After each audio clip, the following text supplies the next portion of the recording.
Bab 201. Apakah kakak senior Ding juga menguasai cara ramuan? Nama, Kaisar Tertinggi Pedang Penulis, Luan Si Kuangdao. Plus matikan mengatur ulang. Si bermata satu tampak mengerikan, dia hanya ingin merespon, namun dalam sepersekian detik, naga perak telah menerkamnya dan langsung berlari ke seluruh tubuhnya, lalu dia memutar tubuhnya dengan kasar dan aneh. Sama seperti diserang pada titik vital, dia menjadi diam sepenuhnya. Lapisan es perak membekukan seluruh tubuhnya di bawah kepalanya. Saat berikutnya, Ding Hao meletakkan pedang panjangnya di bahunya. Bersamaan dengan pedang panjang Ding Hao, cakar ajaib kucing kecil yang lucu itu juga datang. Kucing kecil yang lucu itu melompat ke bahu si bermata satu, bersorak penuh semangat dan mengulangi gerakan di wajah si bermata satu dengan cakarnya. Si bermata satu hampir kencing di celana.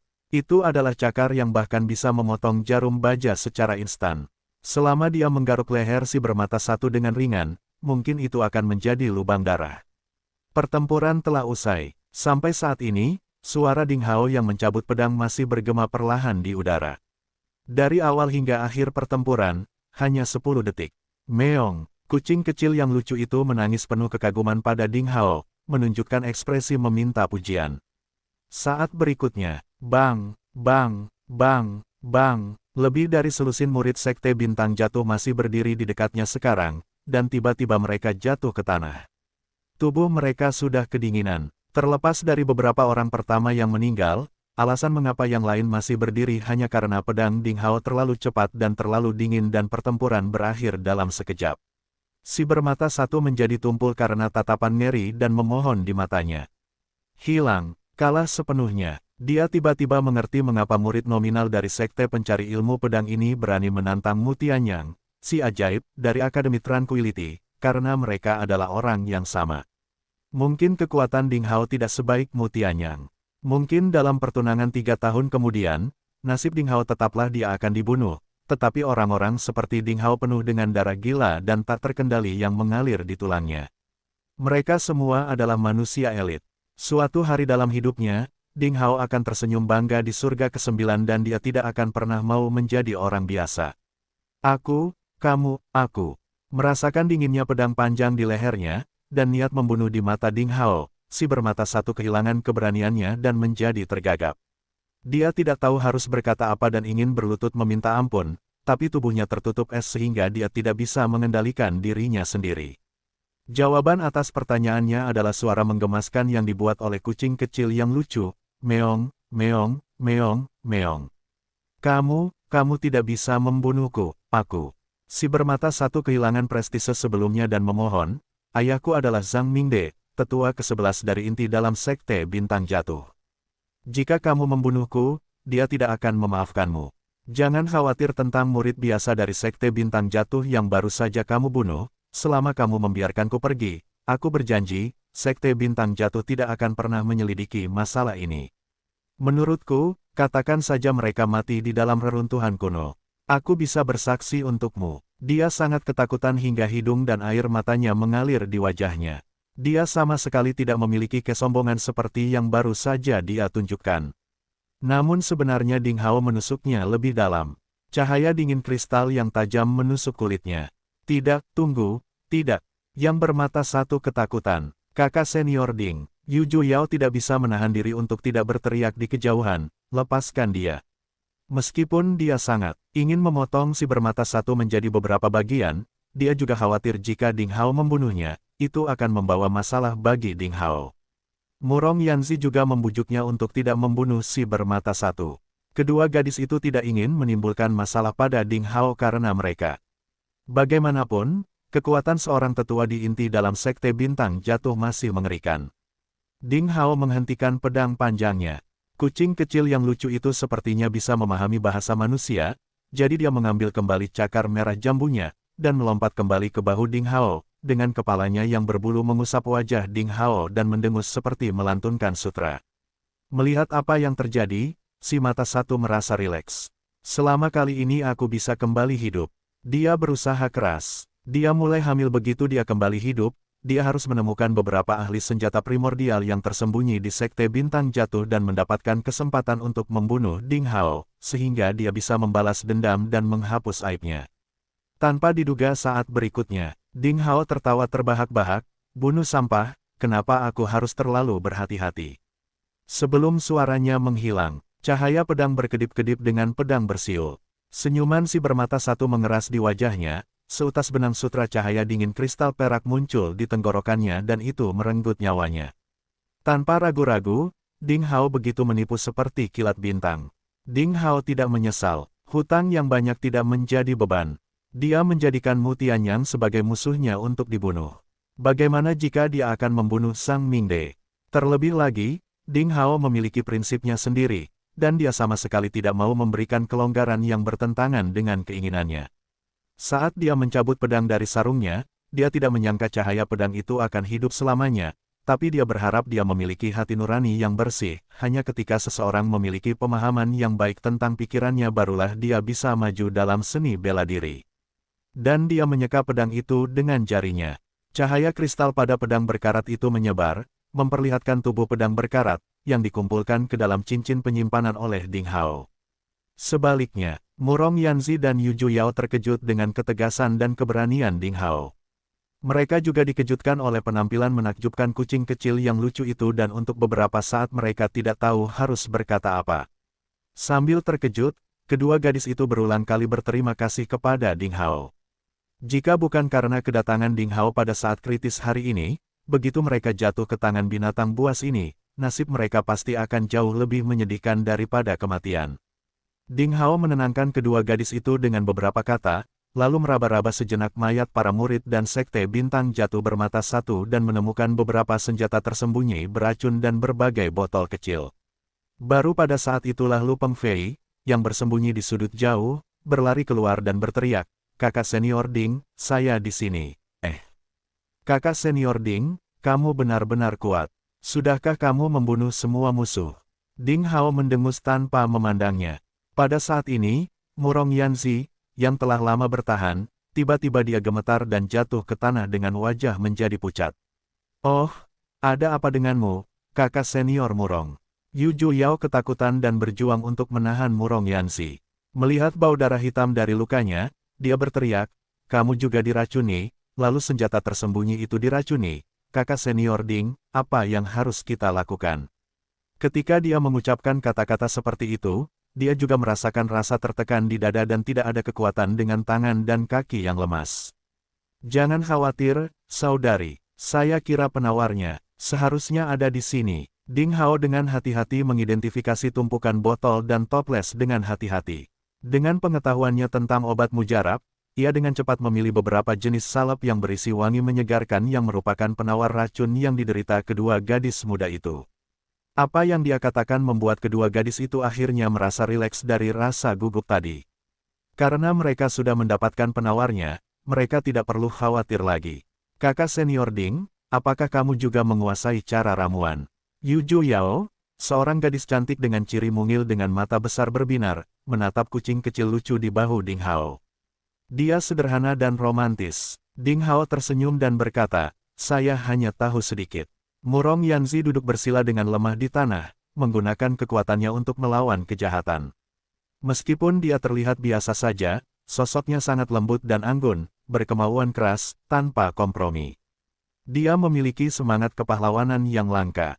Sebagai seorang wanita, dia sama kuatnya dengan pria. Pada saat ini dia mau tidak mau diam-diam menatap Ding Hao dengan matanya yang cerah.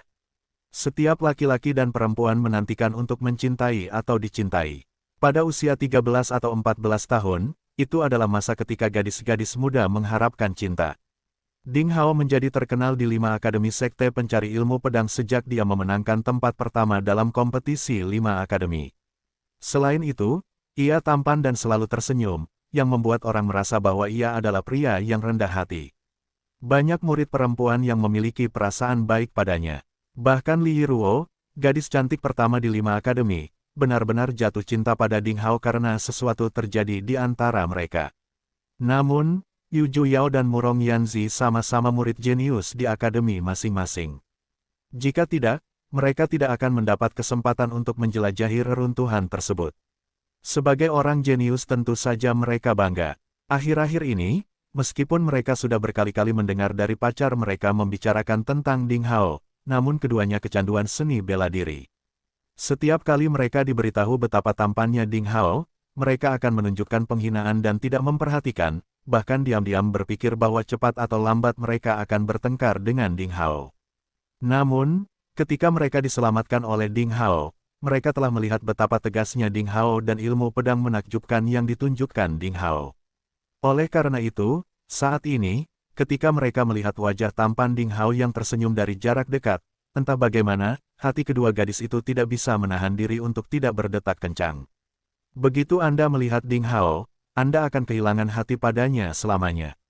Tanpa diduga, kedua gadis muda itu mengingat ayat ini yang tersebar di antara banyak murid perempuan dari Sekte Pencari Ilmu Pedang. Racun yang dioleskan pada senjata tersembunyi oleh murid-murid Sekte Bintang Jatuh ini disebut 7 serangga dan 7 bunga. Itu terbuat dari 7 serangga beracun dan 7 bunga beracun. Sangat beracun. Salep ini dapat melakukan detoksifikasi, tetapi perlu dilakukan, digiling, dan obatnya perlu distimulasi dengan Qi untuk menghilangkan racun pada luka. Ding Hao mengendus ringan sejenak dan sampai pada suatu kesimpulan. Yu Juyao dan Murong Yanzi sama-sama terkejut dengan pengetahuan mendalam Ding Hao dan memandangnya dengan lebih kagum. Melihat ini, Lu Pengfei merasa cemburu. Terutama mata cerah Yu Juyao dan penampilan cantiknya yang menggoda seperti apel hijau, yang membuatnya menelan ludah. Kali ini, Lu Pengfei benar-benar melupakan tindakan tercelanya yaitu bersembunyi dan tidak berani muncul. Sebaliknya, dia merasa Ding Hao mencuri gunturnya. Cowok yang tadinya kurang konsentrasi belajar, dan sering dikritik oleh guru Simen di kelas ramuan dan ramuan spiritual, kini justru berani unjuk gigi ilmu jamu di sini. Dia hanya berbicara omong kosong, untuk menipu kedua wanita konyol itu. 7 serangga dan 7 bunga. Ini buruk, kakak senior Ding, ada sesuatu yang tidak kamu ketahui. 7 serangga dan 7 bunga terdengar sederhana, tetapi ada banyak skema konfigurasi dan kemungkinan. Jika kamu ingin memecahkannya, kamu harus mencari tahu yang mana 7 jenis serangga beracun, yang 7 jenis bunga beracun. Sekali salah satunya salah, Anda tidak hanya tidak dapat melakukan detoksifikasi tetapi juga akan membuat racunnya semakin berbahaya. Lu Pengfei mempermasalahkan hal ini. Sepertinya dia mengkhawatirkan kedua kakak perempuannya, tapi dia sebenarnya mengejek Ding Hao karena ketidaktahuannya. Tidak masalah. Ding Hao tampak tenang dan berkata, ini bukan masalah yang sulit. Saya sudah membedakan 7 jenis bunga beracun dan 7 jenis serangga beracun. Kakak senior Ding, aku sarankan kamu menganggap serius kehidupan kedua saudari junior kita. Aku ingat kamu dikritik oleh guru Simen karena kamu sering bingung membedakan nama dan khasiat tanaman obat. Lu Pengfei tersenyum dan berkata, ya ampun pencapaian dalam obat mujarab dan jamu spiritual lebih baik daripada milikmu. Biarkan aku melihatnya. Dia meremehkan Ding Hao dan memamerkan dirinya pada saat yang sama. Dia punya motif jahat. Alih-alih memperhatikannya, Ding Hao mengambil salep batu giok murni dari salah satu botol dan menyerahkannya kepada dua gadis muda itu. Dia berkata, jika Anda percaya kepada saya, sebaiknya Anda segera mengoleskan salep ini pada luka dan mengaktifkan Qi Anda untuk mengkatalisasinya. Dalam waktu kurang dari 1/4 jam, Anda dapat mengeluarkan racun dari tubuh Anda. Murong Yanzi dan Yu Juyao mengambil alih salep giok tanpa ragu-ragu. Wajah Lu Pengfei tiba-tiba memerah. Dia berkata dengan cemas dan marah, adik junior, berhati-hatilah. Sebelum dia selesai berbicara, Murong Yanzi memotongnya dan berkata dengan tidak sabar, hentikan, saya percaya kakak senior Ding. Namun, Yu Juyao, seorang gadis kecil yang cukup sinis, berkata dengan belak-belakan, hei, kakak muda dari Akademi Timur yang berbaju hijau ini, di mana kamu bersembunyi ketika kakak senior Ding membantu kami? Beraninya kamu membuat komentar sarkastik seperti itu. Sebaiknya kamu berhenti bicara agar tidak membuatku marah dan merusak hubungan kita sebagai teman sekte. Lu Pengfei tiba-tiba merasa wajahnya hampir bengkak seolah wajahnya telah ditampar dengan keras. Sekarang bahkan orang bodoh pun mengerti bahwa kedua gadis itu, bukannya memiliki perasaan yang baik padanya, malah sedikit tidak puas karena dia telah berulang kali meremehkan Ding Hao. Meong meong meong, kucing lucu itu melambaikan lidah kecilnya yang berwarna merah muda ke arah Lu Pengfei dan teriakannya penuh dengan rasa schadenfreude dan ejekan. Si kecil ini benar-benar hewan yang sangat cerdas. Itu terlalu pintar, anak kecil yang pintar, Yu Yao dan Murong Yanzi mau tidak mau ingin memegangnya dan menggosok bola bulu putih ini. Penampilan kucing lucu ini sungguh mematikan bagi para gadis. Ding Hao bangkit perlahan sambil tersenyum dan berkata, waktunya singkat. Saya akan berkeliling dan berhati-hati. Setelah kalian berdua mengoleskan penawarnya satu sama lain, Anda harus menggiling dengan tangan mereka dan mengaktifkan obat dengan ki Anda. Saya percaya bahwa racunnya akan hilang dalam waktu 15 menit. Setelah itu, dia bangkit dan berjalan menuju kejauhan. Luka Murong Yanzi dan Yu Yao berada di area rahasia mereka, dan mereka akan memberikan obat pada luka tersebut. Tentu saja, Ding Hao dan Lu Pengfei tidak boleh berdiri di samping mereka dan menonton.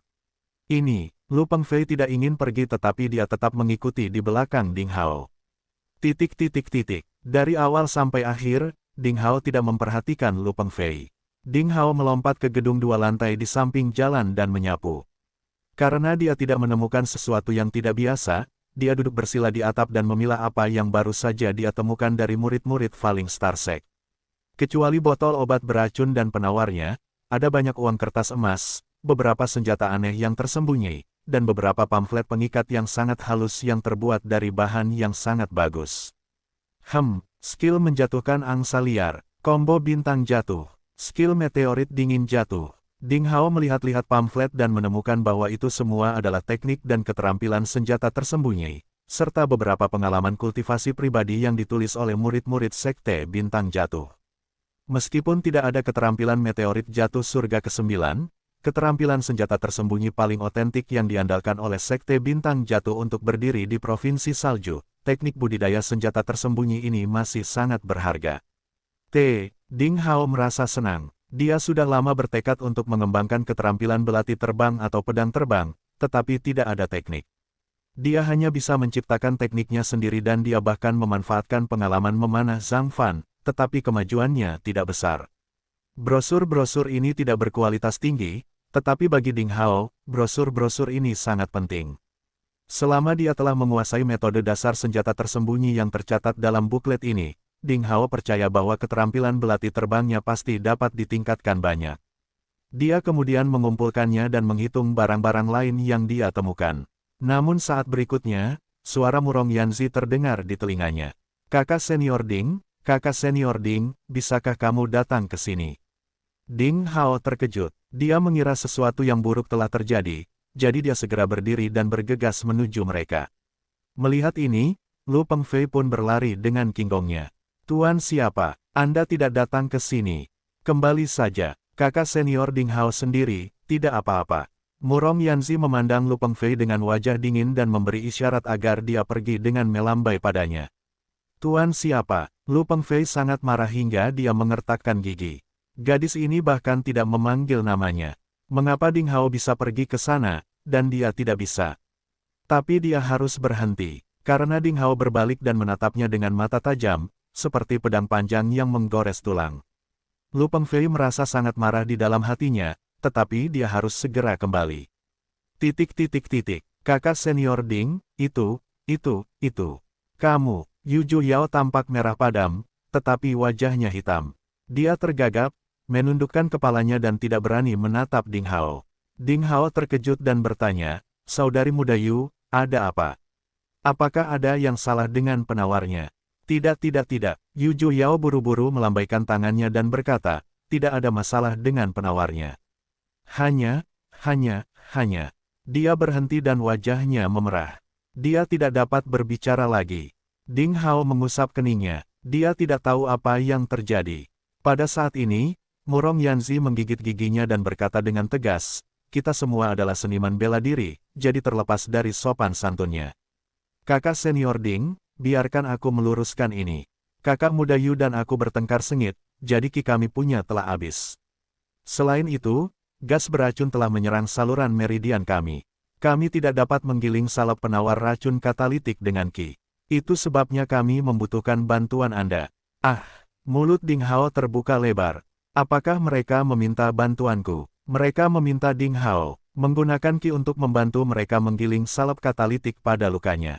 Namun, bagian yang terluka dari kedua gadis itu adalah posisi utama yang tersembunyi seperti bahu, dada, perut, dan paha. Secara umum, Pria dan wanita tidak saling menyentuh. Jika dia melakukan itu, dia hampir akan menyentuh seluruh tubuh kedua gadis itu. Bahkan jika jiwa Ding Hao berasal dari bumi, sebuah planet yang sangat tidak terkendali, dia tidak bisa menahan keraguan. Kakak senior Ding, jika tidak nyaman, lupakan saja. Ekspresi Murong Yanzi muram, dan Yu Juyao menundukkan kepalanya dan tidak berani untuk melihat ke atas. Ding Hao memandang kedua gadis itu dan melihat wajah mereka semakin hitam, yang berarti gas beracun akan memasuki hati mereka. Jika mereka tidak segera mendapat pengobatan, untuk sesaat, meski sudah ada penawarnya, akan sulit menyelamatkan nyawa mereka. Baiklah, dua saudari muda, demi kepentingan, mohon maafkan saya karena melakukan ini. Ding Hao bukanlah orang yang cerewet. Dia tahu apa yang paling penting. Setelah berpikir sebentar, dia membuat keputusan. Adik junior Murong, lukamu lebih serius. Biarkan aku membantumu terlebih dahulu. Setelah Ding Hao membuat keputusan, dia buru-buru pergi ke Murong Yanzi, duduk bersila, menuangkan plester giok dari botol giok, mengoleskannya di telapak tangannya, dan merobek lubang kecil di pakaian Murong Yanzi di bahunya dengan yang lain, tangan, dan menekan lukanya secara perlahan. Ah, Murong Yanzi tidak bisa menahan diri untuk tidak berseru. Bagaimanapun, dia adalah seorang gadis muda yang murni dan bersih. Sejak kecil, dia belum pernah melakukan kontak sedekat ini dengan pria. Apalagi setelah pakaian di pundaknya robek, kulit putih dan gioknya terekspos ke udara. Pada saat ini, telapak tangan yang panas menyentuh tubuhnya, dia langsung merasa panas di sekujur tubuhnya, seolah-olah dia baru saja menelan cabai. Ada perasaan bingung dan sedih yang belum pernah terjadi sebelumnya. Air mata berputar-putar di matanya dan hampir turun. Namun, ketika dia mendongak dan melihat mata Ding Hao yang murni dan polos, entah bagaimana, tapi dia tiba-tiba menjadi tenang kembali. Keluhannya sebelumnya hilang, dan dia malah merasa sedikit senang dan manis. Selain Murong Yanzi ada Yu Juyao, yang memiliki temperamen lemah. Saat dia mendengar suara pakaian rusak, dia berseru dengan suara rendah, mendongak dan melihat telapak tangan Ding Hao di kulit putih kakak seniornya, Murong. Wajahnya langsung menjadi panas dan membenamkan kepalanya di pelukannya. Jantungnya berdebar kencang. Kakak senior Ding, dia akan menyembuhkanku seperti ini. Ah, sayang sekali. Yu Juyao paranoid, dan entah bagaimana, dia mengharapkan ini dan khawatir akan datangnya momen ini. Bahkan seorang pengantin wanita yang menunggu suami barunya membuka cadar merah di kepalanya tidak memiliki mood yang rumit seperti dirinya. Saat telapak tangan Ding Hao bersentuhan dengan kulit seolah sedang menyentuh batu giok putih terindah di dunia ini. Sentuhannya terasa halus, hangat dan lembut. Ding Hao tidak bisa menahan kegembiraannya. Penampilan Murong Yanzi biasa saja, tetapi sosoknya sangat seksi, lebih baik dari Li Yiruo. Kulit putihnya penuh dengan elastisitas awet muda yang khas. Tidak ada kekurangan. Dia benar-benar cantik sempurna. Ding Hao bertanya-tanya apakah dia menggunakan mantra rahasia untuk merusak wajahnya dengan sengaja. Tubuh sempurna seperti itu seharusnya tidak hanya memiliki wajah biasa-biasa saja. Ding Hao mulai menggunakan kinya, dan telapak tangannya mulai menggiling dan menggosok perlahan. Dia bisa merasakan kulit seperti batu giok itu hangat. Murong Yanzi ingin menggunakan kinya untuk bekerja sama dengan Ding Hao, tetapi telapak tangan di pundaknya sepertinya memiliki keajaiban yang tak terlukiskan, yang membuatnya tidak dapat bermeditasi sama sekali dan tidak dapat melakukan apapun. Dia hanya bisa menggigit giginya untuk mencegah tubuhnya terjatuh. Sedikit nafas sejuk dan nyaman mengalir dari telapak tangan Ding Hao ke luka Murong Yanzi. Lambat laun, dia merasakan sakit, lemas, dan mati rasa pada luka mati rasa itu. Murong Yanzi mengerti bahwa itulah fungsi dari kekuatan obat. Gas beracun secara bertahap dihilangkan. Bentrokan, bentrokan, bentrokan. Tangan Ding Hao meninggalkan kulit gadis itu. Dia meletakkan telapak tangannya ke bawah, dan 3 lampu perak jatuh ke tanah. Terima kasih kakak senior Ding. Suara Murong Yanzi sangat kecil hingga terdengar seperti dengungan nyamuk. Dia berkata, kakak senior Ding, bagaimana kalau mentraktir kami setelah istirahat sebentar? Dia tahu bahwa Ding Hao menghabiskan banyak uang karena dia menggunakan kinya untuk mengaktifkan kemanjurannya dan mengeluarkan senjata kecil yang tersembunyi di dalam lukanya. Ding Hao menggelengkan kepalanya dan berkata, tidak apa-apa. Menyembuhkan lukamu lebih penting. Murong Yanzi menundukkan kepalanya dan wajahnya memerah. karena luka selanjutnya ada di perut bagian bawah pusarnya. Bagi seorang gadis, itu adalah bagian yang lebih tersembunyi daripada tulang selangkanya, tapi akan berulang kali disentuh oleh seorang pria.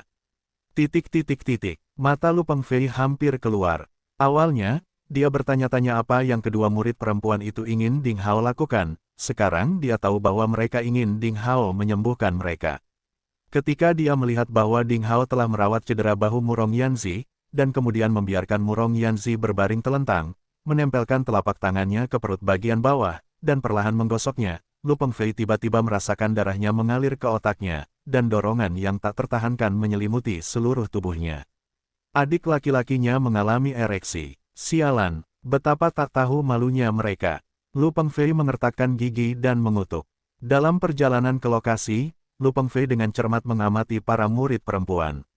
Dia tahu dengan jelas bahwa Murong Yanzi, kecuali penampilannya, benar-benar kecantikan yang tiada taraf, terutama payudaranya, pinggangnya yang ramping, bokongnya yang melimpah dan elastis, kakinya yang ramping dan sempurna, kulitnya yang putih sempurna dan tanpa celah. Wanita seperti itu, saat tidak ada cahaya di malam hari, bisa membuat orang gila. Lu Pengfei awalnya mengira dia bisa menemukan kesempatan untuk dekat dengan gadis muda ini. Meski begitu, Ding Hao kembali berada di depannya. Sial, ini Ding Hao lagi, bajingan ini. Kenapa orang ini selalu di depanku? Dia telah memenangkan semua keuntungan. Saya harus menemukan cara untuk membunuhnya. Dia adalah lawan saya yang tak terkalahkan. Memikirkan hal itu, Lu Pengfei mau tidak mau mengepalkan cincin perak di tangannya lagi dan mengambil keputusan lagi. Matanya tidak bisa menahan diri untuk tidak melihat lagi ke kejauhan. Dia melihat telapak tangan Ding Hao perlahan menggesek perut Murong Yanzi. Lu Pengfei bahkan bisa membayangkan betapa senangnya Ding Hao dan dia juga bisa membayangkan Murong Yanzi terengah-engah dan mengerang dengan menggoda. Faktanya, Murong Yanzi memang terengah-engah. Jika bukan karena kemauannya yang luar biasa, mungkin dia akan mengerang. Telapak tangan Ding Hao, baginya, adalah keajaiban yang benar-benar tak terlukiskan, digiling dengan lembut, bulu-bulu perasaan dingin dan nyaman, terus-menerus menghantam tubuhnya. Untuk pertama kalinya dalam hidupnya, Murong Yanzi menemukan tubuhnya begitu tidak terkendali dan sangat sensitif. Untungnya, kali ini Ding Hao hanya mengusap perutnya tanpa merobek pakaiannya. Murong Yanzi bersyukur, karena dia tahu betul, bahwa itu akan menghabiskan lebih banyak ki. Bagi Ding Hao, penyembuhan akan membuatnya lebih lelah, dan dalam lingkungan berbahaya seperti itu, membuang begitu banyak tenaga tidak diragukan lagi sangat berbahaya. Selain itu, beruntungnya Ding Hao tidak merobek pakaian perutnya untuk berobat. Karena Murong Yanzi samar-samar merasakan ada basah di antara kedua kakinya. Reaksi tubuhnya membuatnya merasa sangat malu hingga dia tidak berani membuka matanya. Butuh waktu 15 menit untuk menyembuhkan luka Murong Yanzi. Ding Hao tidak memiliki keraguan sedikit pun. Dia mencoba yang terbaik untuk mengobarkan ki es dan saljunya, dan dia tidak ragu untuk mengonsumsi ki dalam jumlah besar untuk mengkatalisasi kemanjurannya melalui beberapa lapis pakaian, sehingga menghindari rasa malu. Pada akhirnya, tubuh Murong Yanzi roboh dan dia hampir tidak bisa duduk. Apalagi genangan air di sela-sela kakinya membuat gadis tegas ini terlalu malu untuk memperlihatkan wajahnya. Untungnya, dia menutupinya dengan sangat hati-hati, jadi Ding Hao tidak melihatnya. Setelah melakukan semua ini, Ding Hao tidak berhenti, tetapi berbalik dan berjalan menuju Yu Juyao. Ah, senior, kakak senior Ding, kamu telah menghabiskan begitu banyak kekuatan. Istirahatlah, aku. Pada saat ini, wajah cantik Yu Juyao hampir seluruhnya menjadi hitam dan dia terlihat sangat lemah dan tak berdaya, tapi dia masih memikirkan Ding Hao. Tidak apa-apa, Ding Hao tersenyum dan berkata, perawatanmu telah tertunda selama 15 menit. Gas beracun di tubuhmu harus dikeluarkan sesegera mungkin. Saudari muda Yu, kondisinya kritis. Mohon maafkan saya karena melakukan ini. Segera, Ding Hao duduk di belakang Yu Juyao, mengulurkan jari-jarinya dan dengan lembut merobek sedikit pakaian dari luka paling serius di punggungnya, lalu mengoleskan salep giok di telapak tangannya, mengaktifkan ki es dan saljunya, dan menekannya perlahan. Yu Juyao bersenandung lembut, dan tubuh mungilnya bergetar tak terkendali. Kemarahannya semakin lemah, bahkan tidak berani membuka matanya. Bulu matanya yang panjang sedikit bergetar, dan wajahnya yang cantik dipenuhi ki hitam tetapi berwarna merah. Saat Ding Hao menggesek punggungnya, dia mengepalkan tinjunya dengan erat. Saat ini, Murong Yanzi merasa lebih baik. Dia duduk bersila dan menjalankan ki-nya untuk sirkulasi. Saat kekuatan fisiknya pulih sepenuhnya, dia buru-buru mengeluarkan satu set gaun wanita ungu baru dari ruang penyimpanannya. Dia mengganti pakaiannya di ruangan kosong di jalan dan kemudian kembali ke Ding Hao dan Yu Juyao. Dia mulai menjaga keduanya. Tiba-tiba, dia merasakan sesuatu. Sedikit mengernyit, Murong Yanzi dengan lembut menendang batu dengan kakinya. Patah. Batu itu membentur sudut di kejauhan. Mundur, jangan mengintip. Murong Yanzi berteriak dengan wajah dingin. Lu Pengfei tampak malu dan muncul dari sudut tembok. Dia berbalik dan berjalan pergi. Orang lain tidak dapat melihatnya. Ketika dia berbalik, matanya penuh kebencian, dan dia mengutuk dengan gila di dalam hatinya. Jalang, seluruh tubuhmu telah disentuh dan diawasi oleh Ding Hao. Sekarang kamu berpura-pura menjadi orang suci. Lu Pengfei mengutuk dalam hatinya. Melihat Lu Pengfei menghilang di sudut kejauhan, Murong Yanzi mengangkat alisnya. Bisa dibilang, Lu Pengfei juga merupakan murid dari Sekte Pencari Ilmu Pedang, sama seperti Ding Hao, tapi entah kenapa, dia tidak memiliki perasaan yang baik terhadap pemuda bermata berkedip itu, dan samar-samar dia selalu merasakan ada aura tidak nyaman di tubuh Lu Pengfei. Mata Murong Yanzi kembali menatap Ding Hao. Pada saat ini, Ding Hao sepenuhnya menjalankan keterampilan sihir es dan saljunya. Tubuhnya dikelilingi oleh potongan-potongan ki yang berkilauan dan icing, yang seperti kepingan salju putih. Dia dipenuhi dengan rasa kesucian yang tak terlukiskan. Dia jelas telah menggunakan keahliannya secara ekstrim.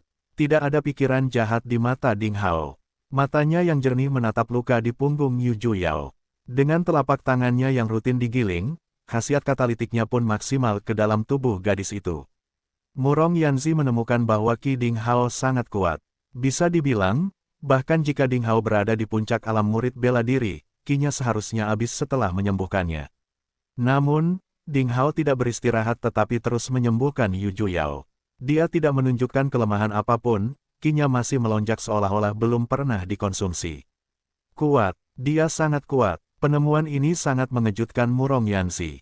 Ding Hao benar-benar monster. Tak heran ia mampu mengalahkan Li Muyun dan Liang Feixue yang saat itu sama-sama 2 level lebih tinggi darinya di kompetisi 5 akademi dan meraih juara pertama. Tampaknya dalam lebih dari sebulan terakhir, Ding Hao telah membuat kemajuan pesat lagi, dan tidak ada yang tahu seberapa besar kekuatannya telah mencapai sekarang. Tampaknya Ding Hao masih menjadi orang yang paling mungkin memenangkan kejuaraan di kompetisi 5 akademi kedua. Memikirkan kompetisi 5 akademi kedua, Murong Yanzi segera menyadari bahwa dia dan yang lainnya sekarang terjebak di tempat yang suram ini dan tidak tahu apakah ada kesempatan untuk keluar. Dia tidak tahu berapa lama. Wah, Yu Juyao menangis dengan lembut dan wajahnya tidak hitam lagi. Wajahnya menjadi kemerahan. Ding Hao telah mengobati kelima luka di tubuhnya. Salah satu lukanya berada pada posisi 3 cm lebih tinggi dari dadanya, sehingga melukai tulangnya. Cederanya terlalu serius, sehingga lukanya hanya bisa diobati tanpa pakaian. Saat Ding Hao melepas mantelnya dan hanya ada ikat pinggang di perutnya, Ding Hao mulai mengaktifkan obatnya. Selama proses ini, telapak tangan Ding Hao sesekali menyentuh payudara Yu Juyao yang berdiri tegak seperti rebung muda, penuh kekenyalan, melompat seperti 2 bola nefrite. Meskipun Ding Hao mencoba yang terbaik untuk berkonsentrasi pada perawatannya, dia tidak bisa menahan perasaan panas dan jantungnya berdetak lebih cepat. Sejujurnya, Ding Hao adalah seorang perawan baik di kehidupan sebelumnya maupun sekarang. Dia belum pernah mengalami adegan romantis seperti itu. Perlahan menarik telapak tangannya, Ding Hao segera menutup matanya dan berhenti menatap Yu Juyao yang pakaiannya berantakan. Tindakan ini membuat Murong Yanzi kagum. Dia mengangkat Yu Juyao, yang hampir jatuh ke tanah, dan berjalan menuju kamar di sebelahnya. Secara tidak sengaja, dia melihat ada juga genangan air lengket yang sangat jelas terlihat di pangkal paha suster muda yang menawan dan lembut ini. Memikirkan penampilan serupa sebelumnya, wajahnya langsung memerah dan jantungnya mulai berdetak kencang. Butuh waktu lama sebelum kedua gadis itu keluar dari kamar. Yu Juyao telah mengganti satu set pakaian yang bersih dan lengkap. Tidak ada gas hitam di wajah cantiknya, tapi telinganya sudah merah. Dia melihat ke arah Ding Hao dari kejauhan, lalu menundukkan kepalanya. Dia tampak sangat pemalu seperti pengantin baru. Saat ini, Murong Yanzi sudah tenang, dan tidak ada ekspresi di wajahnya. Di sisi berlawanan, Ding Hao menjalankan ki-nya dan mengatur napasnya. Potongan kepingan salju kristal bermata enam yang berkilauan dan tembus pandang serta indah beterbangan di sekitar tubuhnya, melingkari sekelilingnya seperti peri putih nakal yang meringkuk di dekatnya, menyelimuti seluruh tubuh dalam jarak 3 meter, melepaskan kekuatan tak terlihat untuk melindungi tubuhnya. Kekuatan yang luar biasa. Hei, kakak senior Ding Hao, dia sepertinya akan mencapai celah berikutnya untuk membuat terobosan. Murong Yanzi dan Yu Juyao sama-sama terkejut dengan spekulasi mereka sendiri. Perawatan untuk dua orang tidak menguras tenaga Ding Hao dan tidak menghabiskan ki-nya. Ding Hao luar biasa masih mampu mempengaruhi alam yang lebih tinggi. Orang ini benar-benar monster yang tidak dapat diukur dengan akal sehat. Murong Yanzi dan Yu Juyao sama-sama bangga dengan bakat kultivasi mereka sendiri, tetapi sekarang dibandingkan dengan Ding Hao, mereka tahu apa yang disebut, selalu ada seseorang yang lebih kuat darimu. Lu Pengfei di kejauhan akhirnya berani mendekat perlahan saat ini. Saat melihat pemandangan ini, dia juga merasa tidak bisa dipercaya. Tembak, Ding Hao luar biasa, akan menerobos lagi. Mengapa ini terjadi? Bukankah dia seharusnya kelelahan? Sebenarnya, ini akan menerobos lagi. Sial, kalau terus begini, aku tidak akan pernah melampaui dia di Akademi Kaos Hijau Timur. Sial, siapapun yang menghalangi kejayaanku harus mati. Lu Pengfei berteriak dengan marah di dalam hatinya tetapi tidak menunjukkan sedikit pun di wajahnya. Sebaliknya, dia menyapa kedua gadis itu sambil tersenyum. Ledakan, ada suara gemuruh yang keras di benaknya, dan kemudian tubuh Ding Hao sedikit bergetar. Saat berikutnya, dia merasakan ki es dan salju di saluran tangan pertama Shaoyin mendidih seperti sungai yang menderu. Ia bergegas menuju bukaan ketujuh, Shao Chong. Bukaan ini tiba-tiba menjadi terang dan penyumbatannya hilang. Ki berputar cepat di aperture, mencapai kecepatan setidaknya 70 putaran per detik. Kecepatan laju rotasi Ki menentukan kecepatan serangan. Itu juga mempengaruhi seberapa cepat dia bisa menggunakan keterampilan sihirnya selama pertempuran. Dalam banyak kasus, 1 detik lebih cepat dapat menentukan hasil akhir pertarungan antar pejuang dengan kekuatan yang sama. Oleh karena itu, kecepatan rotasi Ki merupakan komponen penting dari kekuatan prajurit. Secara umum, kecepatan laju rotasi Ki akan meningkat setidaknya 10 putaran per detik ketika bukaan dibuka. Tapi karena Ding Hao telah menyempurnakan laut kesadaran, titik akupuntur pertama di tubuhnya, dia menemukan bahwa Ki-nya dapat mencapai kecepatan 11 putaran per detik, dan kemudian Ding Hao menemukan bahwa setiap terobosan, kecepatan Ki-nya akan meningkat setidaknya 11 revolusi. 1 putaran lebih banyak dari yang lain. Hingga saat ini, setelah dia menyempurnakan Shao Chong, kecepatan Ki-nya telah mencapai 77 putaran per detik, 7 lebih banyak dari yang lain. Jangan remehkan ke-7 putaran ini. Mereka bisa menyelamatkan nyawa dan mematikan di saat-saat kritis. Ding Hao bangkit perlahan, memejamkan mata dan diam-diam merasakan kekuatan baru di tubuhnya. Setelah dia berada di alam murid bela diri dengan 7 lubang, kekuatan Ki-nya saja mencapai 3.500 kg, dan masa hidupnya diperpanjang. Hampir semua penyakit bisa disembuhkan. Dia bisa melompat setinggi 50 hingga 60 meter di tanah.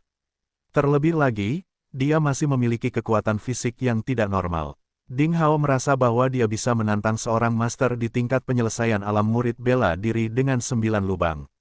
Perlahan menghembuskan Ki yang keruh, Ding Hao membuka matanya. Kakak senior Ding, apakah kamu benar-benar berhasil? Yu Juyao memandang Ding Hao dengan mata besarnya yang terbuka lebar.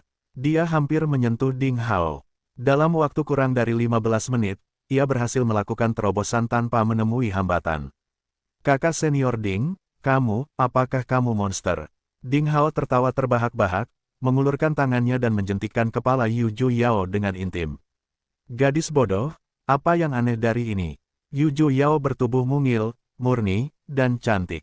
Ketika Ding Hao memandangnya, dia selalu merasa seperti telah melihat saudara perempuannya yang hilang dan memiliki perasaan keintiman. Yu Juyao tersipu dan menyeringai dengan sepasang gigi taring kecil yang tajam dan berkilau. Saya telah menyerang Sandman bukaan ke-6 selama puluhan kali, dan hanya beberapa hari yang lalu gigi itu sedikit mengendur. Kakak senior Ding, Anda benar-benar monster. Kamu berhasil dengan 1 serangan. Murong Yanzi dan Lu Pengfei juga memandang Ding Hao dengan aneh dan merasa terkejut. Ding Hao tidak ingin terlihat terlalu mencolok, berkata, gadis bodoh, ini seranganku yang ke-13, dan aku hampir menyempurnakan apertureku. Kali ini aku beruntung berhasil. Kamu belum melihatnya usaha bayanganku sebelumnya. Itulah intinya. Murong Yanzi mengangguk. Penjelasan ini lebih masuk akal, jika tidak, penampilan Ding Hao akan terlalu aneh. Lu Pengfei juga menghela nafas lega di dalam hatinya, dan kemudian dia menjadi bangga lagi, jadi Ding Hao tidak terlalu buruk, dan dia ingat ketika dia memukul aperture keempat, dia hanya membutuhkan 3 kali untuk sukses dalam satu tarikan napas. Kakak senior Ding, apa yang harus kita lakukan selanjutnya? Murong Yanzi meminta nasihat Ding Hao. Ding Hao berkata setelah berpikir singkat, kita seharusnya tidak menjadi satu-satunya orang yang dikirim ke kota kosong roh jahat ini. Kita harus melihat sekeliling terlebih dahulu untuk menemukan kakak senior, guru, dan paman bela diri lainnya. Dengan kekuatan lebih banyak orang, saya pikir kita bisa mencari cara untuk keluar dari sini. Lu Pengfei mengangguk dengan berpura-pura, meskipun ini cara yang bodoh, itu berhasil. Cara yang bodoh. Murong Yanzi tersenyum dan berkata, saya ingin tahu cara apa yang lebih baik yang bisa dilakukan oleh saudara muda ini. Wajah Lu Pengfei sedikit membeku, dan mencibir tanpa berkata apa-apa. Ding Hao menatapnya dan diam-diam merasa aneh. Lu Pengfei bertindak sesuai keinginannya sebelumnya, dan jelas, dia ketakutan setengah mati. Kenapa dia menjadi sombong lagi saat ini? Apakah karena dia punya keterampilan sihir atau senjata yang bisa diandalkan? Seseorang harus menjadi pelaku kejahatan jika dia berperilaku tidak normal. Ding Hao mengawasinya. Pada saat ini, tiba-tiba, hei, mayatnya, kenapa mereka hilang? Yu Yao menoleh secara tidak sengaja, tiba-tiba wajahnya berubah, dan dia tidak bisa menahan diri untuk tidak berteriak keras. Mayat murid-murid Sekte Bintang Jatuh yang telah meninggal, yang tergeletak di tanah barusan telah menghilang secara diam-diam tanpa diketahui kapan ini terjadi. Hanya selusin pakaian yang tersisa di tanah. Daging dan darah di dalam pakaian itu seolah meleleh ke udara dan menghilang secara misterius. Kejutannya pun tidak kecil, lebih dari selusin mayat hanya berjarak 30 atau 40 langkah dari sini. Kapan mereka menghilang? Ding Hao dan orang-orang itu bahkan tidak mendengar suara apapun. Apakah memang ada hantu di sini? Atau apakah mereka diam-diam ditelan oleh keberadaan gelap mengerikan lainnya? Ding Hao mendekat dengan hati-hati dan memperhatikan dengan cermat. Ya, total ada 14 mayat yang hilang. Yang lebih aneh lagi, pakaian yang mereka kenakan sebelum kematian masih ada.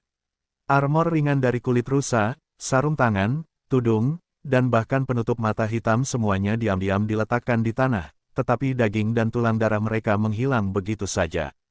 Tidak ada bekas gigitan atau robekan di sekitar mereka atau tanda-tanda bergerak. Bahkan darah yang mengalir di tanah sebelumnya tidak memiliki jejak. Apa yang sedang terjadi? Apakah benar ada hantu? Aneh sekali, ada yang tidak beres dengan tempat ini. Udara merah, awan api hantu yang berkelap-kelip menyala di kejauhan, jalanan kosong, dan pertokoan, suasana sunyi dan mengerikan, ditambah dengan pemandangan luar biasa di depan. Mereka, 4 orang-orang tidak bisa menahan diri untuk tidak bergidik ketakutan. Apakah ini benar-benar tempat roh jahat yang diam-diam melahap semua makhluk hidup? Ayo, keluar dari sini, cari orang lain. Ding Hao berteriak. Keempat orang itu segera berlari kinggong dan melompat ke atas atap seperti melempar pil ke atap dan menghilang di kejauhan. Tepat setelah mereka berempat pergi, angin sepoi-sepoi muncul di jalan tanpa peringatan, meniup sisa pakaian yang ditinggalkan oleh murid-murid Sekte Bintang jatuh ke tanah. Cahaya kemerahan kecil berkedip-kedip di tanah, membentuk formasi prasasti taktis jahat yang sangat aneh dan menghilang. Tawa teredam seperti rengekan dan curhat muncul di kehampaan dan menghilang. Sebenarnya, tebakan Ding Hao tidak salah. Segera, mereka berempat bertemu orang lain di tempat suram roh jahat ini. Selain 20 atau 30 kultivator nakal yang kekuatannya tidak terlalu tinggi, ada 6 murid biarawati Buddha dari Sekte Zero Dot dengan pakaian hitam, memegang kumis ekor kuda dan membawa pedang di punggung, dan 4 atau 5 murid muda dari Choping Sun. Kota, di antara mereka adalah kakak senior pertama dengan bekas luka tipis di wajahnya, dalam setelan biru dan dengan temperamen yang murah hati. Setelah pertukaran singkat, orang-orang ini berkumpul untuk membentuk kelompok kecil sementara dan mulai menjelajahi kota yang kosong. Dengan sedikit perselisihan, Ding Hao menjadi pemimpin kelompok kecil tersebut. Saat aku keluar, cepat atau lambat, Aku akan bertarung denganmu suatu hari nanti untuk melihat siapa yang akan menjadi pemenang saat kitab suci pencari pedang Taixuan bertarung dengan metode pemotongan sungai matahari terbenam dari memotong kota matahari. Bocah bekas luka berkemeja biru itu bernama Dao Qingcheng. Dia tertarik pada Ding Hao sejak awal dan meluncurkan tantangan. Namun, Dao Qingcheng memperhitungkan situasi keseluruhan dan tidak bertindak gegabah. Yah, aku juga ingin melihat kekuatan pedang berharga biduk biru milik kakak senior Dao. Ding Hao tertawa dan setuju. Kesannya terhadap Dao Qingcheng sangat bagus, dan dia juga ingin memverifikasi kekuatan teknik pedang ajaib terbaik dari metode pemotongan sungai matahari terbenam, yang terkenal di Provinsi Salju. Bagaimanapun, dia adalah makhluk suci dari pedang dan pedang. Sekarang dia baru saja mengembangkan teknik satu pedang untuk memulai perjalanan Anda.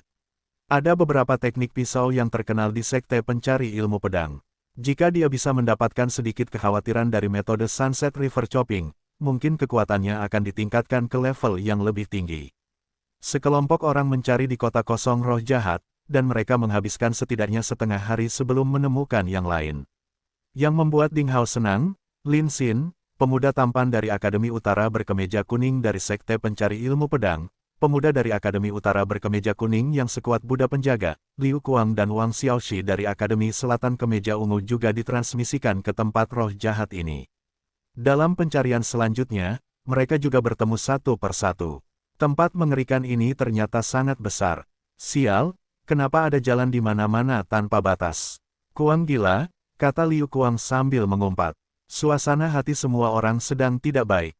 Memang benar, kota roh jahat yang kosong ini terlalu besar, seolah-olah tidak ada batasnya. Masa berjalan setidaknya ratusan kilometer. Tempat yang mereka lewati adalah jalanan tak berujung dan toko-toko kosong. Berdiri tinggi dan melihat sekeliling, kecuali udara merah dan api hantu yang melayang, semuanya sama di mana-mana. Sekarang, semua orang merasa ada yang tidak beres. Apakah ini neraka? Apakah kita dikirim ke neraka? Kata seorang kultivator nakal, tampak. Pucat, jangan ngobrol, tidak ada neraka sama sekali. Kita adalah manusia yang hidup, bagaimana kita bisa dikirim ke neraka? Tidak ada kepala banteng atau wajah kuda di sini, atau Hakim Yama. Menegur penggarap nakal lainnya dengan sosok luar biasa, tetapi dia terlihat panik. Jelas, dia tidak semudah yang dia katakan. Suasana menyedihkan dan menakutkan menyelimuti pikiran setiap orang. Saya pikir kita mungkin telah dikirim ke matriks prasasti ajaib. Lin Xin, remaja tampan dari Akademi Utara berkemeja kuning yang belum pernah berbicara, berkata perlahan, saya telah mengamati dengan cermat sepanjang jalan topografi jalan ini dan toko-toko di kedua sisinya, sepertinya mereka terus berubah sepanjang waktu, permukaannya. Faktanya, banyak tempat yang sama. Misalnya, tanda toko senjata di sekitar kita ini belum pernah muncul sebelumnya, tapi dekorasi dan tata letak di dalamnya sebenarnya sudah muncul berkali-kali sebelumnya. Ding Hao sedikit terkejut, dia pergi ke toko dan mengamati bagian dalamnya dengan cermat sejenak. Lalu dia keluar dan mengangguk. Lin Xin benar-benar panggilan untuk membangunkan. Orang lain juga melakukan pengamatan yang cermat untuk sementara waktu, dan mereka semua membicarakan keraguan mereka di dalam hati. Perlahan-lahan mereka mulai memahami bahwa mereka tampaknya benar-benar telah memasuki matriks prasasti ajaib yang sangat pintar. Tempat kosong dengan roh jahat ini pastinya tidak terlihat terlalu besar. Benar-benar di bawah pengaruh matriks ajaib prasasti itulah mata dan telinga semua orang tertipu, dan mungkin mereka telah bolak-balik ratusan mil dengan sia-sia. Hanya orang-orang di alam penulis prasasti di peringkat 7 yang mampu menyusun matriks prasasti ajaib yang begitu jelas. Dengan kekuatan kita tidak bisa keluar dari matriks ajaib dari sebuah prasasti di peringkat 7 kecuali beberapa dari mereka kami adalah ahli prasasti. Mata Lin Xin menyapu seluruh wajah.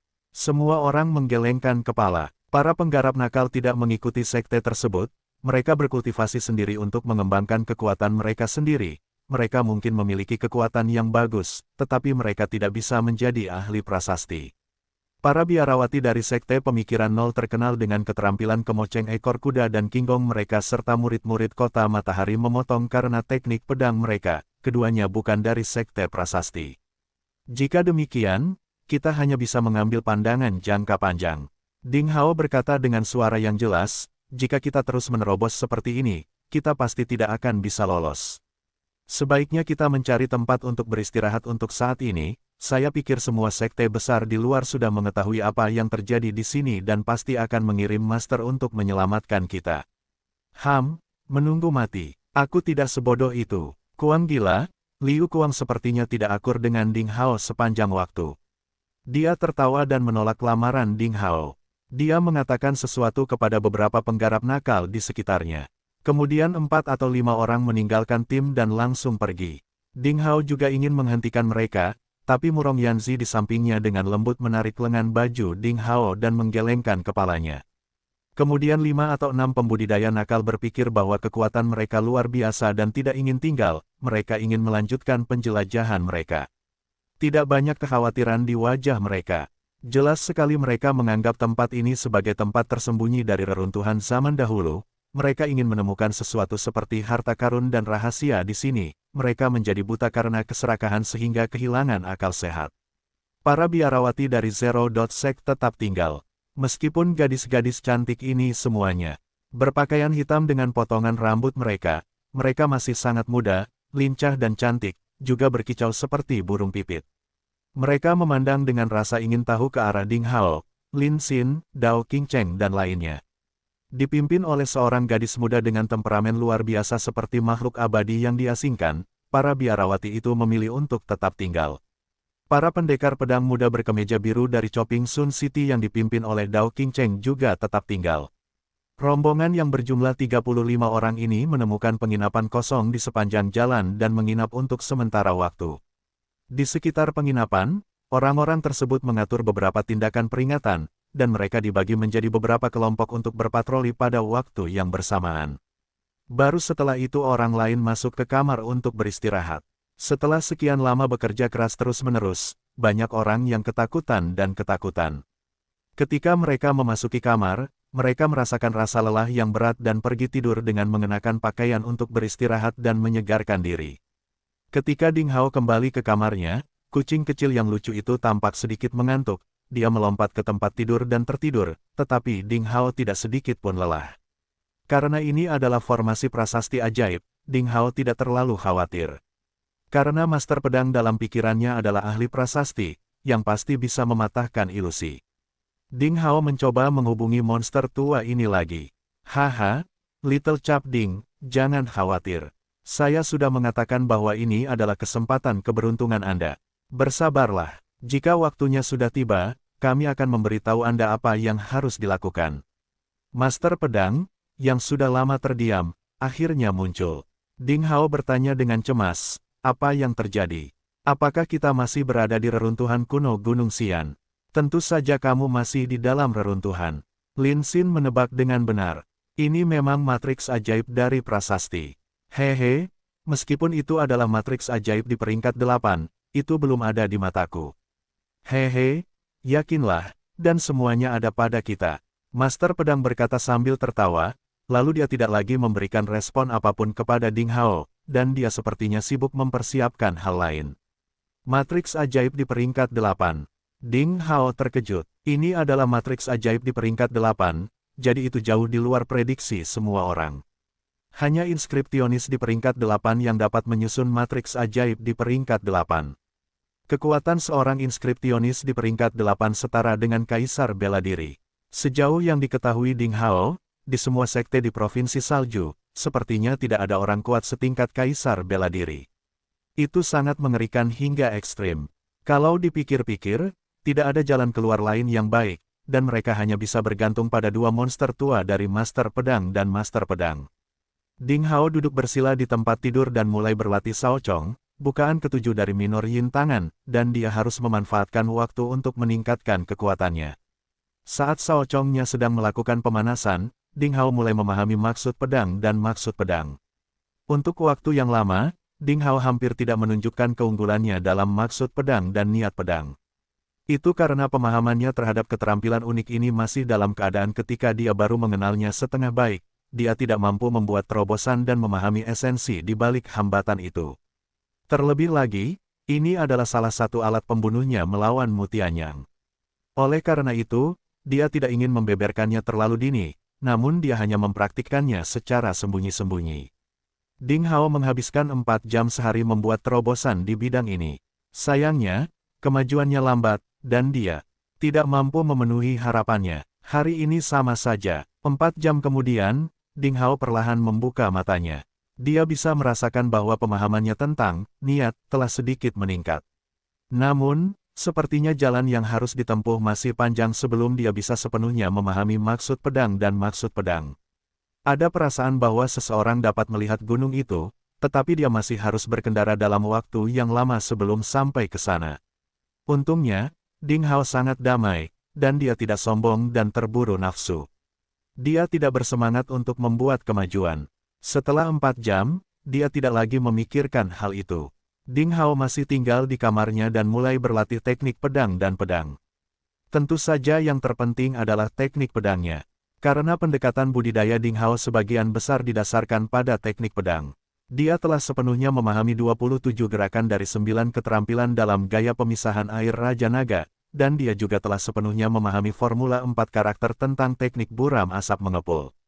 Dalam seleksi rahasia terakhir di Perpustakaan Seni Bela Diri, 9 tingkat pembentukan tubuh emas dengan es dan api tetap berada di tingkat 7 tubuh emas sumsum darah. Pada dasarnya sulit untuk mempraktikkan teknik tubuh emas, dan pencapaiannya tidak hanya bergantung pada pemahaman. Masuk akal jika seseorang gagal mencapai puncak dan penyelesaian. Waktu berlalu dengan lambat, segera langkah kaki dan suara terdengar di luar. Ding Hao selesai berlatih, berganti pakaian menjadi hijau bersih, mendorong pintu dan keluar. Dia menemukan bahwa di aula di lantai bawah, para penggarap nakal kembali yang tidak ingin tinggal tetapi lebih memilih untuk pergi bersama sebelumnya. Selusin orang yang pergi menjadi 4 berlumuran darah, dan rupanya mereka pernah mengalami perkelahian. Apa yang terjadi? Apakah ada bahaya di sini yang belum ditemukan? Ding Hao perlahan menuruni tangga. Pembicaraan di aula sampai ke telinga Ding Hao. Kami diserang oleh sekelompok makhluk humanoid dan kami tidak dapat melihat wajah mereka dengan jelas. Mereka seperti hantu dari neraka, terlalu cepat, teman-temanku semua mati, dan hanya sedikit dari kami yang lolos. Ini terlalu mengerikan, saya tidak bisa melihat dengan jelas apa itu. Zhang Laosan memiliki keterampilan kungfu yang bagus dalam pelatihan penggagalan dan kebal terhadap senjata, tapi dia dibelah dua oleh monster itu. Beberapa penggarap nakal yang kembali menceritakan kisah mereka, tampak kaget. Mata Ding Hao menyapu orang-orang ini, dengan cermat mengamati ekspresi dan bekas luka mereka, dan dia sedikit mengernyit. Dia menemukan sesuatu yang sangat menarik. Orang-orang ini terus mengatakan bahwa mereka telah bertemu dengan hantu atau monster dengan cakar yang tajam, tetapi mereka tidak terlihat terlalu ketakutan. Kadang-kadang, beberapa luka mereka tertinggal oleh pedang dan senjata lainnya. Mereka berbohong. Saat itu, dengan bunyi gedebuk, pintu depan penginapan ditendang hingga terbuka dan Liu Kuang, Kuang gila dari Akademi Selatan yang berkemeja ungu dari Sekte Pencari Ilmu Pedang tersandung ke dalam ruangan. Dia berlumuran darah dengan pedang panjang di tangannya, tangan. Bang! Liu Kuang meletakkan bungkusan berdarah di atas meja persegi, duduk dengan pedang panjang dan terengah-engah. Dia benar-benar mengabaikan pandangan orang lain padanya. Ketika nafasnya sudah sedikit lebih lancar, dia tiba-tiba mendongak dan tertawa terbahak-bahak seolah tidak ada yang melihat. Bagus. Itu pembunuhan yang bagus. Sambil tertawa, ototnya mempengaruhi lukanya, darah dari belahan itu memercik dan dia sepertinya telah keluar dari genangan darah. Tidak ada yang tahu kenapa, Sun Hao tiba-tiba merasa bahwa Liu Kuang, murid Akademi Selatan berkemeja ungu, pantas mendapat julukan Kuang gila ketika dia melihat Liu Kuang itu seperti iblis. Meskipun orang ini tidak selalu akur dengannya, hubungan buruk mereka selalu ada di meja dan mereka tidak pernah bersekongkol satu sama lain. Dibandingkan dengan Lu Pengfei, orang yang rendah hati, Liu Kuang jauh lebih baik. Hei, bukankah itu sarung tangan perak Wang Zijiang, prajurit penjaga kota Taiping? Bagaimana bisa itu ada di tangan remaja ungu berlumuran darah ini? Seorang prajurit budidaya nakal tiba-tiba berteriak keras. Semua orang mengikuti matanya. Mereka semua melihat bahwa bungkusan yang diletakkan dengan santai di atas meja oleh Liu Kuang terbuka dengan beberapa senjata berkualitas yang berlumuran darah secara luar biasa, termasuk 1 atau 2 senjata magis tingkat rendah, beberapa buku rahasia yang terikat dengan baik, dan kristal hitam berkilau. Itu bukanlah harta karun biasa. Itu, busur terbalik, senjata ajaib rusak yang diperoleh He Jun dari kota Qingjiang belum lama ini. Pedang perang besar milik Wang Rong, dan dia adalah salah satu prajurit penjaga di kota Tumen. 3 kristal hitam kelas menengah Sun Fei. Dia dari kota Sifang. Kerumunan melihat tumpukan harta karun berlumuran darah di atas meja persegi dengan ekspresi serakah. Bukankah mereka telah mengerahkan seluruh kekuatan mereka untuk datang ke reruntuhan kuno yang aneh ini hanya untuk mendapatkan harta agar menjadi lebih kaya? Jika barang-barang di meja persegi saat ini adalah milik mereka sendiri, maka perjalanan ini sepadan dan mereka semua menjadi makmur. Tanpa disadari, beberapa orang, terutama para penggarap nakal yang banyak berbicara di aula, terdiam dan menatap lurus ke tumpukan harta karun ini, bahkan bernapas dengan cepat. Tiba-tiba, bola mata seseorang berputar, dia memikirkan sesuatu, berdiri tegak, memukul meja dan berkata dengan marah, "Apakah kamu membunuh Sun Fei dan He Jun? Itu terlalu tercela. Sebagai seniman bela diri suku manusia, kamu mengingini kekayaan orang lain dan membunuh mereka untuk merebut kekayaan. Ya, tidak tahu malu. Bunuh satu sama lain dari suku yang sama dan kamu juga harus dibunuh. Setelah membunuh begitu banyak orang dari suku yang sama, kamu masih berani kembali. Kamu benar-benar sombong. Mari kita berkumpul dan membunuh pembunuh keji ini. Ya, untuk menghadapi orang dasar yang tidak tahu malu seperti itu, kita tidak perlu bermoral dengannya. Ayo, kita bunuh dia bersama-sama." Semakin banyak kultivator nakal yang berdiri dengan marah, bersikap agresif dan menertawakan Kuang Liu Kuang gila. Mereka datang untuk mengelilinginya. Mereka tampak jujur dan bermartabat untuk melakukan keadilan bagi para penggarap suku manusia yang telah mati itu. Hahaha, Kuang gila itu terlihat sama. Dia jelas terluka parah dengan bibirnya yang hitam dan wajahnya setipis emas karena kehilangan banyak darah, tapi dia tidak takut sama sekali. Sebaliknya, dia bersandar ke belakang dan tertawa, sekelompok pelaku kejahatan dalam bentuk manusia tanpa jiwa. Kalian tampaknya adalah orang-orang terhormat dengan kata-kata yang manis. Aduh, bukankah kalian mengatakan hal itu hanya demi harta karun di hadapanku? Nada suaranya penuh dengan penghinaan, dan kata-katanya menunjukkan tujuan sebenarnya dari orang-orang itu. Tiba-tiba, ekspresi wajah para penggarap nakal itu berubah drastis. Mereka menjadi marah karena malu sehingga kemarahan melonjak dan tiba-tiba muncul kebencian yang mendalam. Bunuh dia. Dalam raungan marah, para penggarap nakal mengeluarkan senjata mereka dan mengepung Liu Kuang di tengah. Di sebelah mereka, Lin Xin, Murong Yanzi dan Yu Juyao, para murid dari Sekte Pencari Ilmu Pedang telah muncul untuk menyaksikan perkembangan situasi dengan tenang. Sejujurnya, sebagai murid Sekte Pencari Ilmu Pedang, mereka secara alami memihak Liu Kuang secara psikologis. Tetapi jika Liu Kuang benar-benar membunuh orang-orang dari suku manusia yang sama dan mendapatkan tumpukan harta darah ini di hadapannya, maka dia telah melakukan kesalahan, dan mereka tidak dapat membantunya, jadi mereka semua menunggu Liu Kuang berbicara sendiri. Tapi Liu Kuang hanya melirik teman-temannya dari Sekte Pencari Ilmu Pedang, menolak untuk membela diri atau meminta bantuan. Dia duduk di bangku dengan punggung tegak seperti pedang panjang sambil mencibir. Darah mengalir di lengannya pada pedang panjang itu. Darah itu jatuh ke tanah berwarna biru bersama dengan celah pedang panjang, membentuk genangan darah yang perlahan meluas di atasnya. Bunuh dia. Seorang kultivator nakal memotong dengan pedang panjang di tangannya. Liu Kuang ingin memblokir pedang kultivator nakal itu dengan miliknya secara horizontal, tetapi karena cederanya yang serius, dia hanya mengangkat lengannya menjadi 2, lukanya terbuka dengan darah menyembur keluar. Sambil mendengus, dia tidak bisa mengangkat lengannya lagi. Liu Kuang menatap kultivator nakal itu seolah-olah dia ingin melihat pedang kultivator nakal itu memotong lehernya sendiri. Tapi saat ini, ding, sekelompok bunga api, suara lembut. Ding Hao muncul di samping Liu Kuang secara tiba-tiba dan seperti hantu, dengan pedang berkarat di tangannya mengibaskan pedang kultivator nakal itu. Dia berdiri di depan Liu Kuang dengan matanya menyapu seluruh wajah para penggarap nakal, seolah-olah 2 pedang tajam menusuk ke dalam hati mereka, memaksa para penggarap nakal itu tidak berani menatapnya. Baru kemudian dia berbalik dan melihat ke arah Liu Kuang dan berkata, "Beri aku alasan." Liu Kuang mengangkat alisnya yang berat dan menatap Ding Hao dengan tenang. Setelah sekian lama, dia tertawa terbahak-bahak, "Saya tidak salah menebak. Diharapkan orang pertama dan satu-satunya yang muncul adalah Anda, Ding Hao. Haruskah saya mengatakan bahwa Anda bodoh atau berani?" Ding Hao menatapnya tanpa berbicara.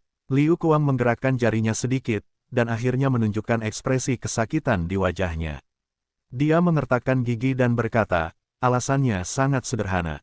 Mereka mendambakan apa yang saya miliki dengan teman-teman saya, menyerang saya dan membunuh teman-teman saya, jadi saya membunuh mereka. Semua sampah itu pantas dibunuh.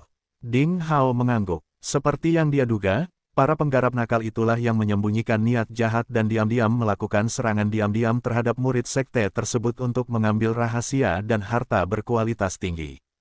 Sayangnya, Sun Fei, He Jun, dan lainnya mengincar Kuang Liu Kuang gila. Setelah berjuang keras, mereka mencari Wall tetapi pulang ke rumah tanpa dicukur. Hal ini juga membuktikan dari sudut pandang lain bahwa kesenjangan kekuatan di antara orang-orang yang ditransmisikan di sini tidaklah besar.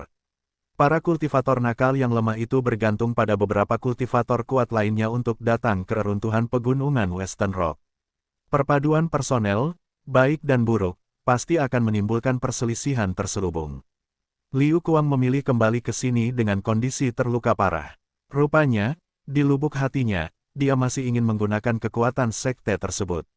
Sayangnya, dia terlalu sombong dan keras kepala, jadi sudah sangat ekstrim baginya untuk bisa kembali, tapi sangat mustahil baginya untuk meminta bantuan murid lain dari sekte pencari ilmu pedang. Pria ini sangat sombong. Bah, apa yang kamu katakan adalah apa yang dikatakannya. Sekarang situasinya, kamu masih hidup, Sun Fei dan He Jun meninggal. Pasti kamu yang berpikir untuk mengambil harta saat melihatnya. Kamu menyerang mereka secara diam-diam dan membunuh mereka. Ya, membuat pernyataan yang tidak bertanggung jawab, dan menurutmu apakah kamu bisa lolos dari kejahatanmu? Kamu harus mati hari ini agar kamu bisa memberikan pertanggungjawaban kepada para pejuang dari suku yang sama yang kamu bunuh. Para pembudidaya nakal berkumpul dan berbicara dengan berisik, mengeluarkan senjata mereka dan mengelilingi Liu Kuang. Pedang mereka berkilauan dengan cahaya dingin. Mereka sangat agresif satu suara dengan maksud untuk membuktikan kejahatan Liu Kuang agar mereka bisa membunuhnya bersama-sama. Bahkan Ding Hao telah menjadi sasaran serangan bersama mereka. Ding Hao, dengan wajah dingin, mengayunkan pedangnya yang berkarat. Dentang, dentang, dentang, serangkaian dampak logam datang. Para pembudidaya nakal hanya merasakan icingki muncul di wajah mereka, dan kemudian pedang mereka menjadi lebih ringan. Ketika mereka melihat dari dekat pedang dan pedang di tangan mereka, senjata itu dipotong menjadi dua saat Ding Hao mengayunkan pedangnya dengan hati-hati. Bagian pertama dari senjata semuanya jatuh ke tanah. Naga kristal es perak panjang muncul dan mengaum di jalur pedang.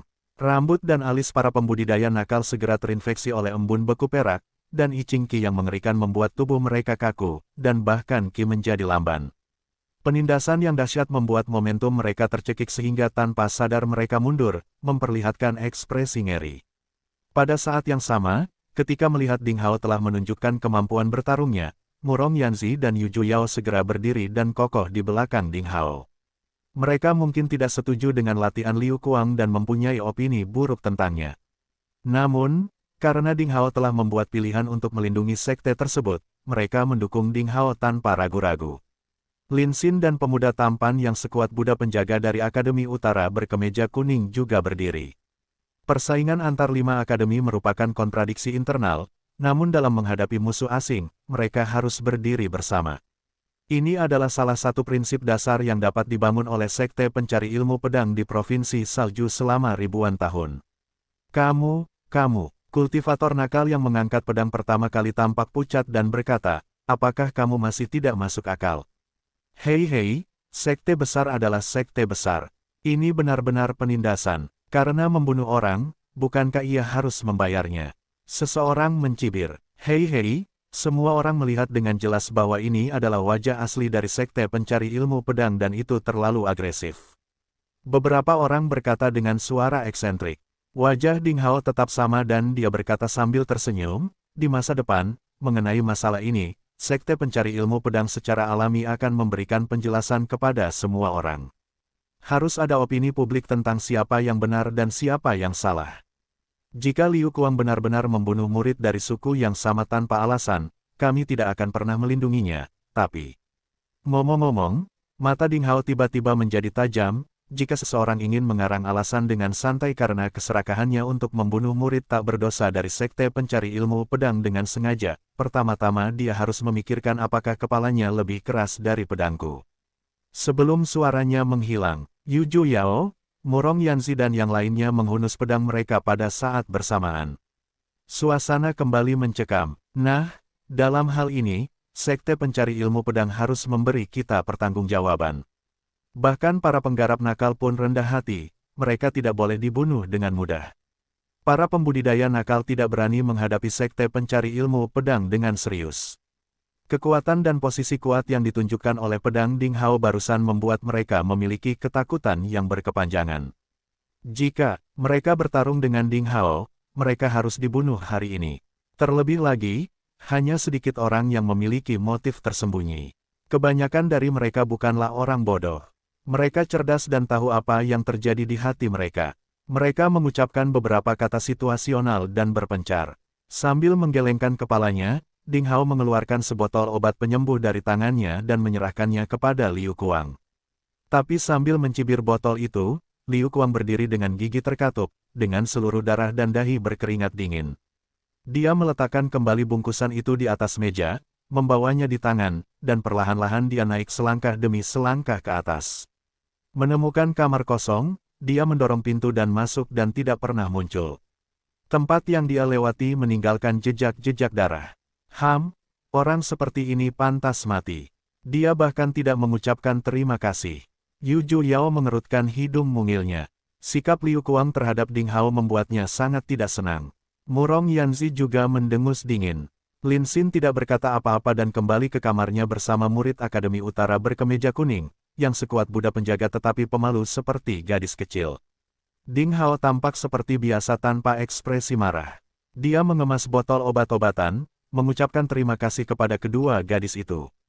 Kemudian dia mengeluarkan beberapa makanan kering dan air dari tempat penyimpanan, dan duduk untuk makan di meja persegi di aula bersama mereka. Dengan perhitungan waktu, 1 siang dan malam telah berlalu sejak mereka dikirim ke matriks ajaib dari prasasti roh jahat. Selama proses ini, Lu Pengfei tidak pernah muncul, dan tidak ada yang tahu apa yang dia lakukan. Segera, setengah hari telah berlalu. Giliran Ding Hao yang berpatroli di sekitar penginapan bersama Murong Yanzi dan Yu Yao.